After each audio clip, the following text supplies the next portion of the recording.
ಸಂಬಂಧಿ ಶಾಸಕ ರಂಗನಾಥ್ಗೆ ಡಿಕೆ ಒಂದು ನೋಟಿಸ್ ಅನ್ನ ಕೊಟ್ಟಿದ್ದಾರೆ. ಅದು ಕೂಡ ಶಾಕ್ ಆಗಿದೆ. ಡಿಕೆ ಸಿಎಂ ಅನ್ನುವಂತಹ ಕೂಗು ಅಬ್ಬರಿಸಿ ಬೊಬ್ಬಿರಿದಂತಹ ಎಲ್ಲ ಶಿವರಾಮೇಗೌಡರಿಗೂ ಕೂಡ ಇದೊಂದು ಶಾಕ್.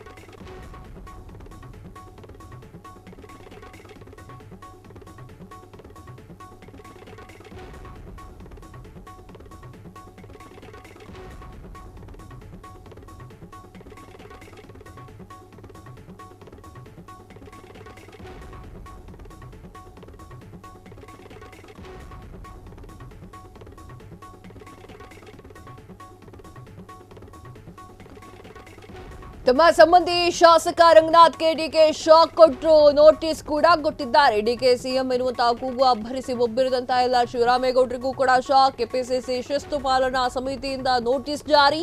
ಹೈಕಮಾಂಡ್ ಸೂಚನೆ ಹೊರತಾಗಿಯೂ ಕೂಡ ಹೇಳಿಕೆಯನ್ನ ನೀಡಿದ್ದೀರಿ. ನಿಮ್ಮ ಹೇಳಿಕೆಗಳಿಂದ ಪಕ್ಷಕ್ಕೆ ಮುಜುಗರ ಆಗುತ್ತೆ.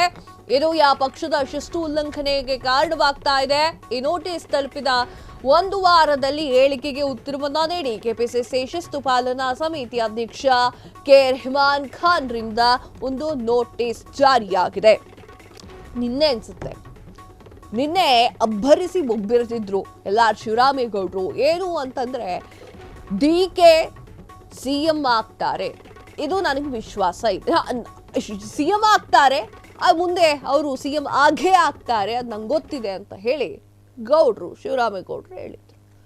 ಹಾಗೆ ಅದೇ ರೀತಿ ಕುಣಗಲ್ನ ಶಾಸಕರಾಗಿರುವಂತಹ ರಂಗನಾಥ್ ಅವರು ಕೂಡ ಅದೇ ರೀತಿಯಾಗಿ ಮಾತನಾಡಿದ್ರು. ನನಗೆ ಡಿ ಕೆ ಶಿವಕುಮಾರ್ ಅವರು ಸಿಎಂ ಆಗ್ತಾರೆ ಅನ್ನುವಂಥದ್ದು ವಿಶ್ವಾಸವಿದೆ ಅಂತ ಹೇಳಿ ಅವರು ಮಾತನಾಡಿದ್ರು. ಎಸ್, ಇದೆರಡು ನಿನ್ನೆ ಒಳ್ಳೆ ಜೋರಾಗಿ ನ್ಯೂಸ್ ಆಗ್ತಾ ಇತ್ತು. ಆದರೆ ಇವತ್ತು ಡಿ ಕೆ ಶಿವಕುಮಾರ್ ಅವರು ಗಾಂಧಿ ಜಯಂತಿ ದಿನ ಮಾತಾಡಿದ್ರು. ಪಕ್ಷದ ಶಿಸ್ತು ಅಂತ ಇದೆಯಲ್ಲ, ಶಿವರಾಮೇಗೌಡರು ಮರ್ತಂಗ್ ಕಾಣಿಸ್ತಾ ಇದೆ, ರಂಗನಾಥ್ ಅವರು ಮರ್ತಂಗ್ ಕಾಣಿಸ್ತಾ ಇದೆ. ಆ ರೀತಿಯಾಗಿ ಹೇಳೋ ಹಾಗೆ ಇಲ್ಲ. ಈಗ ಆಲ್ರೆಡಿ ಸಿದ್ದರಾಮಯ್ಯ ಅವರು ಒಂದು ಸ್ಥಾನದಲ್ಲಿದ್ದಾರೆ, ಅವರ ಸ್ಥಾನ ಇನ್ನೂ ಬಿಟ್ಟಿಲ್ಲ. ಅವರು ನಿಮ್ಮ ವಿಚಾರಗಳನ್ನ, ನಿಮ್ಮ ಮನಸ್ಸಲ್ಲಿರುವಂತಹ ಆಸೆ ತುಮುಲಗಳನ್ನ ಸಾರ್ವಜನಿಕವಾಗಿ ಪ್ರಕಟ ಮಾಡೋ ಹಾಗಿಲ್ಲ, ಮಾಧ್ಯಮಗಳಲ್ಲಿ ಹೇಳೋ ಹಾಗಿಲ್ಲ ಅನ್ನೋದನ್ನ ಹೈಕಮಾಂಡೇ ಸೂಚಿಸಿದೆ. ಅವರ ಒಂದು ಮಾತುಗಳನ್ನು ನೀವು ಯಾಕೆ ಅಲ್ಲಗಳಿತೀರಾ ಅಂತ ಹೇಳಿ ಕೇಳಿದ್ರು. ಇದರ ಬಗ್ಗೆ ಇನ್ನಷ್ಟು ಮಾತನಾಡಲಿಕ್ಕೆ ನನ್ನ ಸಹೋದ್ಯೋಗಿ ಸಾಹಿಲ್ ದೂರವಾಣಿ ಸಂಪರ್ಕದಲ್ಲಿ ಇದ್ದಾರೆ. ಸಾಹಿಲ್, ಶೋಕಾಸ್ ನೋಟಿಸ್ ಜಾರಿಗೊಳಿಸಿದ್ದಾರೆ. ಆ ನೋಟಿಸ್ ಕೂಡ ನಮ್ಮ ಚಾನೆಲ್ಗೆ ಸಿಕ್ಕಿದೆ. ಅಂದ್ರೆ ಹೈಕಮಾಂಡ್ ಮಾತುಗಳನ್ನ ಇಬ್ರು ಕೂಡ ಅಲ್ಲಗಳೆದಿದ್ದಾರೆ. ಎಸ್ ಕಾವ್ಯ, ಇದು ಕಾಂಗ್ರೆಸ್ ಶಿಸ್ತು ಸಮಿತಿ ನೋಟಿಸ್ ನೀಡಿದ ವಿಚಾರವಾಗಿ ನೋಡಿ, ಶಿವರಾಮೇಗೌಡರು ಡಿ ಕೆ ಶಿವಕುಮಾರ್ ಸಿಎಂ ಆಗ್ತಾರೆ ಎನ್ನುವಂತಹದನ್ನ ಅತ್ಯಂತ ಸ್ಪಷ್ಟವಾಗಿ ಉಲ್ಲೇಖ ಮಾಡಿದ್ರು.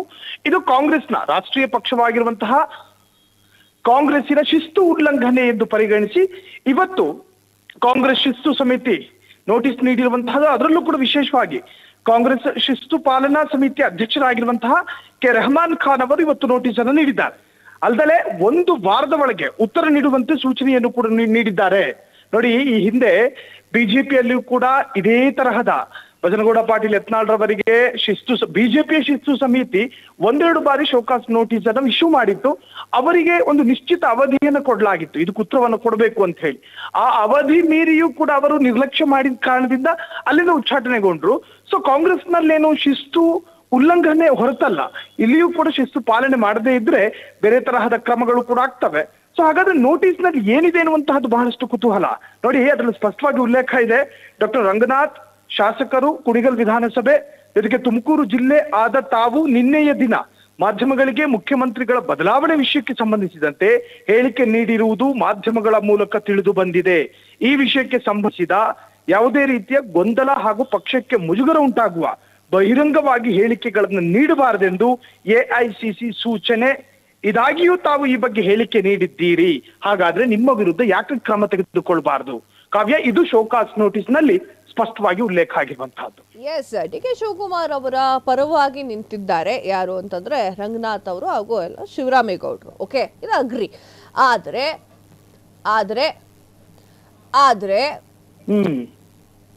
ಪರಮೇಶ್ವರ್ ಅವರು ಒಂದು ಮಾತು ಹೇಳ್ತಾರೆ ಇವತ್ತು, ನಿಮಗೂ ಕೂಡ ಗೊತ್ತಿದೆ ಆ ವಿಚಾರ ಏನು ಅಂತಂದ್ರೆ, ಇನ್ನೂ ಯಾವುದೇ ಒಂದು ಸೀಟ್ ಖಾಲಿ ಇಲ್ಲ ಅಲ್ಲಿ, 5 ವರ್ಷ ಮುಖ್ಯಮಂತ್ರಿಯಾಗಿ ಸಿದ್ದರಾಮಯ್ಯ ಅವರೇ ಮುಂದುವರಿತಾರೆ ಅಂತ ಹೇಳಿ. ಅಂದ್ರೆ ನೀವು ಶುರು ಮಾಡಿದ್ರಿ ಅನ್ನೋ ಕಾರಣಕ್ಕೆ ನಾವು ಶುರು ಮಾಡಿದ್ವಿ ಅಂತನಾ? ಯಾವ ಲೆಕ್ಕ ಇದು? ಅಂದ್ರೆ ಯಾರು ಬೇಕಾದ್ರೂ ಹೇಳ್ಬೋದು, ಯಾರು ಬೇಕಾದ್ರೂ ಬಂದು ಹೇಳ್ಬೋದು. ಹೈಕಮಾಂಡ್ ಒಬ್ರಿಗೆ ಒಂಥರ ಇನ್ನೊಬ್ರಿಗೆ ಇನ್ನೊಂಥರ ಯಾಕೆ ಮಾಡ್ತಿದೆ?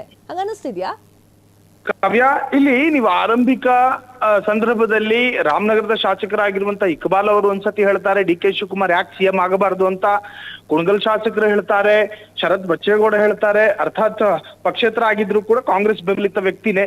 ಸೊ ಹೀಗೆಲ್ಲ ಕೆಲ ವ್ಯಕ್ತಿಗಳಿಂದ ಡಿ ಕೆ ಶಿ ಪರ ಮಾತನಾಡುವಂತೆ ಯಾರೋ ಒಬ್ರು ಸೂಚಿಸ್ತಾ ಇದ್ದಾರೆ ಅನ್ನುವ ಅರ್ಥದಲ್ಲಿ ಭಾಸವಾಗ್ತಾ ಇತ್ತು. ಜೊತೆಗೆ ನಿಮಗೆ ಗೊತ್ತಿರ್ಬೋದು, ನಿನ್ನೆ ದಿನ ಮೈಸೂರಿನಲ್ಲಿ ಸ್ವತಃ ಸಿದ್ದರಾಮಯ್ಯನವರೇ ಹೇಳ್ತಾರೆ, ಇವತ್ತು ನಾನು ಪುಷ್ಪಾರ್ಚನೆ ಮಾಡಿದ್ದೀನಿ, ಮುಂದಿನ ವರ್ಷವೂ ನಾನೇ ಮಾಡ್ತೀನಿ. ಅದರ ಅರ್ಥ ಏನು ಅಂದ್ರೆ, ಈ ಪೂರ್ಣಾವಧಿಯ ಸಿಎಂ ಆಗಿ ನಾನೇ ಇರ್ತೀನಿ, ಇದು ಸ್ವತಃ ನೀವು ಹೇಳಿದ್ರಿ ಜಿ ಪರಮೇಶ್ವರ್ ಅವರು ಹೇಳ್ತಾ ಇದ್ರು ಅಂತ ಹೇಳಿ. ಜಿ ಪರಮೇಶ್ವರ್ ಯಾಕೆ, ಸ್ವತಃ ಸಿದ್ದರಾಮಯ್ಯನವರೇ ಹೇಳ್ಕೊತಿದ್ದಾರೆ, ನಾನೇ ಈ ವರ್ಷ ಪೂರ್ಣಾವಧಿ ಸಿಎಂ, ಮುಂದಿನ ವರ್ಷವೂ ಕೂಡ ನಾನೇ ಇರ್ತೀನಿ ಅನ್ನುವಂತ ಅರ್ಥದಲ್ಲಿ ಸಿಎಂ ಸಿದ್ದರಾಮಯ್ಯನವರು ಹೇಳ್ತಾ ಇದ್ರು. ಅದರ ಅರ್ಥ ಏನು ಅಂತ ಹೇಳಿದ್ರೆ, ಜೊತೆಗೆ ಅವ್ರು ಇನ್ನೊಂದು ಮಾತನ್ನು ಉಲ್ಲೇಖ ಮಾಡ್ತಾರೆ, ಹೈಕಮಾಂಡ್ ನಾಯಕರ ಸೂಚನೆಗಳಿಗೆ ಎಲ್ಲರೂ ಬದ್ಧರಾಗಿರ್ಬೇಕು, ನಾಳೆ ದಿನ ಬೇರೆ ತೀರ್ಮಾನ ಹೈಕಮಾಂಡ್ ನಾಯಕರು ತೆಗೆದ್ರೆ ನಾನು ಅದಕ್ಕೆ ಬದ್ಧ ಅನ್ನೋ ಅರ್ಥದಲ್ಲಿ ಹೇಳ್ತಾ ಇದ್ರು. ಕಾವ್ಯ, ಎಸ್ ಸಾಹಿಲ್, ತಮ್ಮೆಲ್ಲ ಮಾಹಿತಿಗಾಗಿ ಧನ್ಯವಾದಗಳು. ಎಸ್ ವೀಕ್ಷಕರೇ, ಡಿಸಿಎಂ ಡಿ ಕೆ ಶಿವಕುಮಾರ್ ಅವರು ಏನು ಹೇಳಿದ್ರು ಈ ಸಂದರ್ಭದಲ್ಲಿ ಅನ್ನೋದು ನೋಡ್ಕೊಂಬನ್ನಿ. ಪವರ್ ಶೇರಿಂಗ್ ಬಗ್ಗೆ ಮಾತಾಡಕ್ಕೆ ಹಕ್ಕಿಲ್ಲ. Including Ranganath, I was GC Chandrashekhar to issue notice.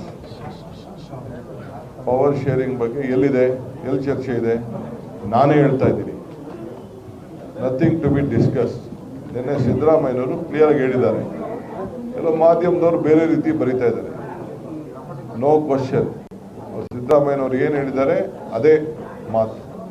ಆ ಮಾತು ಮೇಲೆ ಇಲ್ಲಿ ಯಾವ ಥರದ್ದು ಯಾರು ಚರ್ಚೆಯನ್ನು ಮಾಡಬಾರ್ದು. ಯಾರು ಮಾತಾಡ್ತಾ ಇದ್ದಾರೆ ಅವ್ರ ಪಕ್ಷಕ್ಕೆ ಡ್ಯಾಮೇಜ್ ಮಾಡ್ತಾ ಇದ್ದಾರೆ. ಅವ್ರ ಪರವಾಗಿ ಮಾತಾಡಿದ್ರು ಡ್ಯಾಮೇಜೇ, ನನ್ನ ಪರವಾಗಿ ಮಾತಾಡಿದ್ರು ಡ್ಯಾಮೇಜೇ. ಇದ್ರ ಬಗ್ಗೆ ಚರ್ಚೆ ಮಾಡಿರೋರು ಎಲ್ಲ ಪಕ್ಷದ ವಿರೋಧಿ ಕೆಲಸ ಮಾಡ್ತಾ ಇದ್ದಾರೆ. ಇಷ್ಟು ಹೇಳಲಿಕ್ಕೆ ನಾನು ಬಯಸ್ತೇನೆ. ಎಸ್, ಈ ಒಂದು ಹೇಳಿಕೆಯನ್ನ ಹೇಳ್ತಾರೆ. ತದಾದ ನಂತರ ನೋಟಿಸ್, ಶೋಕಾಸ್ ನೋಟಿಸ್ ಅನ್ನ ಕಳಿಸಲಾಗುತ್ತೆ. ಅಲ್ಲ, ಸಿದ್ದರಾಮಯ್ಯ ಅವರು ಕೂಡ ನಾನೇ ಸಿಎಂ ಅಂತ ಹೇಳ್ಕೊಳ್ತಾ ಇದ್ದಾರೆ. ಇದಕ್ಕೆ ಯಾವುದೇ ರೀತಿಯಾಗಿ ಇದಿಲ್ವಾ ಅಂತ, ಯಾವ ನೋಟಿಸ್ ಗಿಟೀಸ್ ಇಲ್ಲ, ಹೈಕಮಾಂಡಿಂದ ಏನು ಹೇಳೋದಿಲ್ಲ. ವೈ, ಯಾಕೆಂದು ಗೊತ್ತಾಗ್ತಾ ಇಲ್ಲ. ಕಾಂಗ್ರೆಸ್ ಪಕ್ಷದಲ್ಲಿ ಯಾವ ರೀತಿಯ ರೂಲ್ಸ್ ಹಾಕೊಂಡಿದ್ದಾರೆ ಅವರು ಅನ್ನೋದು ಗೊತ್ತಾಗ್ತಾ ಇಲ್ಲ. ಸಿದ್ದರಾಮಯ್ಯ ಅವರು ಈ ವಿಚಾರವಾಗಿ ಮಾತಾಡ್ತಾರೆ ಮೀಡಿಯಾಗಳ ಮುಂದೆ, ಇಂಡೈರೆಕ್ಟ್ಲಿ ಮಾತಾಡ್ತಾರೆ, ಡೈರೆಕ್ಟ್ ಆಗಿ ಮಾತಾಡ್ತಾರೆ. ನ್ಯಾಷನಲ್ ಮೀಡಿಯಾಗಳಿಗೆ ಏನೇನು ಕೊಡಬೇಕು ವಿಚಾರಗಳನ್ನ ನ್ಯಾಷನಲ್ ಮೀಡಿಯಾ ಕೊಡ್ತಾರೆ. ಕನ್ನಡದ ಸುದ್ದಿವಾಹಿನಿಗಳಿಗೆ ಯಾವ ರೀತಿಯಾಗಿ ಸಂದೇಶ ರವಾನೆ ಆಗಬೇಕು, ಅದರಿಂದ ಕಾರ್ಯಕರ್ತರಿಗೆ ಯಾವ ರೀತಿಯಾಗಿ ಎಚ್ಚರಿಕೆ ಗೊಳ್ಬೇಕು ಅನ್ನೋದನ್ನು ಕೊಡ್ತಾರೆ. ಡಿ ಕೆ ಶಿವಕುಮಾರ್ ಅವರು ಈ ರೀತಿಯಾಗಿ ಮಾಡಿದ್ದಾರೆ, ಸಿದ್ದರಾಮಯ್ಯ ಅವರು ಈ ರೀತಿಯಾಗಿ ಮಾಡಿದ್ದಾರೆ. ಆದ್ರೆ ಹೈಕಮಾಂಡ್ ಈ ರೀತಿಯಾದ ಹೇಳಿಕೆಗಳಿಗೆ ಏನೂ ಹೇಳ್ತಾ ಇಲ್ಲ. ಹಾಗೆ ಶಾಸಕರು ಅಥವಾ ಅವರ ಒಂದು ಗುಂಪಲ್ಲಿದ್ದವ್ರು ಏನಾದ್ರು ಹೇಳಿದ್ರು ಅಂತಂದ್ರೆ ಅದರ ವಿರುದ್ಧವಾಗಿ ಶೋಕಾಸ್ ನೋಟಿಸ್ ಕೊಡ್ತಾ ಇದೆ. ಇದು ಯಾವ ನ್ಯಾಯ? ಅಂದ್ರೆ ಕಾಂಗ್ರೆಸ್ ಅಲ್ಲಿ ಸರಿಯಾಗಿಲ್ಲ ಅಂತಾನೆ ತಾನೇ ಅರ್ಥ. ಕ್ಷಣ ಕ್ಷಣದ ಸುದ್ದಿಗಳಿಗಾಗಿ ಫ್ರೀಡಂ ಟಿವಿ ಸಬ್ಸ್ಕ್ರೈಬ್ ಮಾಡಿ, ಲೈಕ್ ಮಾಡಿ ಹಾಗೂ ಫಾಲೋ ಮಾಡಿ.